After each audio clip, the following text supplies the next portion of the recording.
खुद का ध्यान रखना कितना ज़रूरी है, इसका इम्पोर्टेंस हमें तब समझ आता है जब हम बीमार होते हैं, खुद के लिए भी कुछ करने को सक्षम नहीं रहते, हमारा शरीर हमारा साथ नहीं देता। तब हमें समझ आता है कि खुद का भी ख्याल रखना चाहिए। हम इंसानों को तब तक कोई बात समझ नहीं आती जब तक हमारे साथ कोई बड़ी बात नहीं घट जाती। तब तक ना हम खुद को महत्व देते और ना ही हमारे आसपास के लोग हमें समझ पाते। जब तक गाड़ी चलती है तब तक कोई भी इस बात को मानने को तैयार नहीं होता कि ये गाड़ी कभी बिगड़ भी सकती है। ऐसे ही हम महिलाएं होती हैं, जब तक हमारा शरीर चलता है तब तक बिना किसी ब्रेक के चलते रहते हैं, और जिस दिन अपने आप शरीर ब्रेक ले लेता है उस दिन सारा मैनेजमेंट एक तरफ धरा का धरा रह जाता है। आज मैं आपको सत्य घटना पर आधारित कुछ ऐसी बातें शेयर करूंगी जो मेरे साथ हुई। मेरी जब नई नई ससुराल में एंट्री हुई तब ससुराल वालों का मेरे प्रति व्यवहार बहुत ही अच्छा था। मैं बिल्कुल इम्प्रेस हो गई। ऐसा लगने लगा, वाह कितना अच्छा ससुराल मिला है, मेरा कितना ख्याल रखते हैं ये लोग, इनके लिए तो मैं कुछ भी कर सकती हूँ। और फिर शुरू हो गई मेरे काम की रफ्तार, जो कि मैंने मायके में कभी भी इतना काम नहीं किया था, और घर वालों ने भी कभी मुझ पर काम करने का प्रेशर भी नहीं बनाया था। लेकिन यहाँ आते ही मैं सबको खुश करने के चक्कर में घर के सारे काम अपने सर ले ली। घर की खूब साफ़ सफाई, घर के सभी लोगों के कपड़े धोना, इवन अगर कपड़े धोने का दिन में टाइम नहीं मिलता था तो मैं रात में कपड़े धोती थी, वो भी ठंड का मौसम था। मुझे किसी ने इस बात के लिए मुझे मना भी नहीं किया कि ये टाइम सही नहीं है, इस टाइम पे ये काम मत करो, किसी ने कुछ भी नहीं कहा। मेरे ऊपर किसी भी तरह का रोक टोक काम के लिए कोई नहीं करता था। बर्तन धोना, तरह तरह के पकवान बनाकर खिलाना, खूब सारी वाहवाही मिलती और मैं खूब खुशी से काम करती। बस ऐसा लगता था कि अपने दम पर सारा घर की जिम्मेदारी मैं अपने सर ले लूं। ऐसा करते करते कुछ ही महीने बीते। मुझे इस बीच अपना कोई ख्याल ही नहीं था।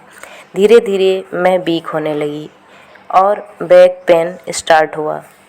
मेरा शरीर काम करके बिल्कुल थक चुका था। कोई ये भी कहने वाला नहीं था कि अब तुम आराम करो, तुम्हें आराम की ज़रूरत है। उस वक्त वाकई मुझे आराम की ज़रूरत थी, लेकिन अब तो ससुराल वालों को मेरे ही किए हुए काम की आदत लग चुकी थी। बना बनाया खाना, धुले हुए कपड़े, टाइम टू टाइम चाय। मुझे ससुराल में किस तरीके से काम करना चाहिए इस चीज़ का मुझे ज़रा सा भी अनुभव नहीं था, इसलिए मैं जी तोड़ काम करती रही बिना किसी मदद के। कोई भी मेरी मदद करने के लिए आगे ना ही आता था और ना मैं किसी को कुछ बोलती थी। लेकिन जब मेरा शरीर थकने लगा और बताने के बावजूद किसी को कोई फ़र्क नहीं पड़ा, जब धीरे धीरे काम कम करने लगी तो लोग मुझसे नाराज़ होना शुरू हो गए, कमियां निकालने लगे। इवन ये भी कहने लगे कि किसी ने इसे सिखाया होगा कि काम मत किया करो। मुझे खान पान पर ध्यान या फिर डॉक्टर को दिखाने के बजाय मुझ पर तरह तरह के आरोप लगाना शुरू कर दिए। मेरे पीठ पीछे साजिशें चालू हो गईं। मायके में मुझसे कभी कोई काम नहीं कराया गया। बस अपनी मर्ज़ी से जो कुछ भी मैं करती, मेरे घर के लोग मुझ पर खुश हो जाते थे। बट यहाँ तो बिल्कुल उल्टा हो गया था। सब कुछ करने के बाद भी लोग मेरे लिए खूंखार बन गए थे। इस तरह से समय ने मुझे बहुत कुछ सिखाया। उम्मीद से ज़्यादा अगर हम किसी को कुछ देंगे या करेंगे वो उस चीज़ को हजम ही नहीं कर पाएंगे। इसके बाद मैं समझ गई कि सबसे पहले मैं खुद को इम्पोर्टेंस दूंगी, इसके बाद दूसरों को। इतना आसान नहीं होता खुद का ख्याल रखना। बहुत नफ़रतें झेलनी पड़ती हैं लोगों के बीच में। लोग तरह तरह की कमियां निकालना शुरू कर देते हैं जो कि आपने किया भी नहीं है। बट अब खुद का ध्यान रखना है तो रखना है, ये मेरा खुद का संकल्प बन चुका है, चाहे कोई कुछ भी कहे। मैं हूँ तो सब कुछ है, वरना कुछ भी नहीं। ये बात मुझे बहुत अच्छी तरीके से समझ आ गई थी और अब मैं सिर्फ़ और सिर्फ अपना सुनती हूँ और मैं उतना ही काम करती हूँ जितना मैं कर पाऊँ। सारे घर की जिम्मेदारी खुद के ऊपर उठा लेना अच्छी बात नहीं है। घर की जिम्मेदारी उठाना घर के हर मेंबर की जिम्मेदारी होती है।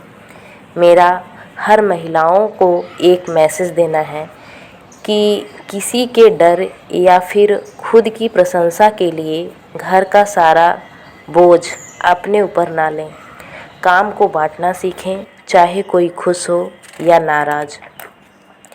जब तक हम खुद लोगों को एहसास नहीं कराएंगे, वो कभी भी घर के कामों में इन्वॉल्व नहीं होंगे। इसलिए अपना ख्याल खुद को स्वस्थ और खुश रखना है तो ना कहना सीखें। आई होप कि आपने इस वीडियो से कुछ सीखा होगा। इस वीडियो के माध्यम से किसी को ठेस पहुंचाना नहीं, बल्कि उन महिलाओं के लिए है जो खुद को भी महत्व दें और अपने लिए भी कुछ कर सकें।